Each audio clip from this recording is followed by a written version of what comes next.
मालदार बनने का वजीफा हर बंदे के दिल की ख्वाहिश होती है।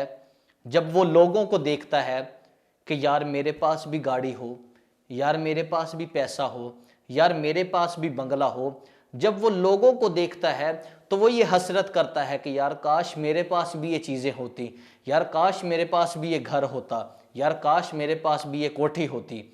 तो आपको परेशान होने की बिल्कुल ज़रूरत नहीं है। अगर आप ये चाहते हैं कि आप भी मालदार हो जाएं, आपके पास भी गाड़ी हो, आपके पास भी बंगला हो, तो आपसे गुजारिश ये है कि रोज़ाना 1100 मरतबा ईशा की नमाज के बाद या मुगनियों का विर्द करें। इंशाअल्लाह अल्लाह इतना रिज़्क देगा, इतना रिज़्क देगा कि आप भी खाएंगे और आपके अहले इलाका भी खाएंगे, आपके रिश्तेदार भी आपसे फ़ायदा उठाएंगे। ये इतना मुजर्रब और इतना ताकतवर ये वजीफ़ा है। ये था इशा के बाद का वजीफ़ा।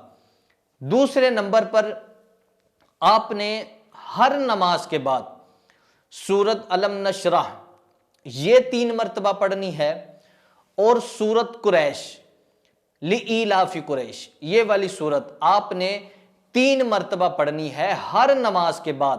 पहले नंबर पर 3 मरतबा सूरत अलम नशरह, फिर सूरत कुरैश 3 मरतबा। ये आप 40 दिन तक अमल कर लें, इंशाअल्लाह अल्लाह रब्बुल इज़्ज़त रिज़्क की कुशादगी अता फरमाएगा।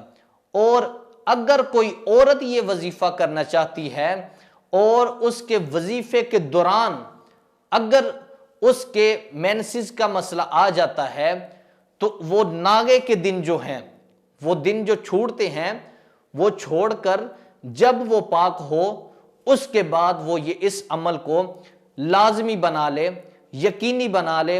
इंशाअल्लाह अल्लाह रब्बुल इज़्ज़त सरकार के सदके से, पंजतन पाक के सदके से रिज़्क में कुशादगी अता फरमाएगा।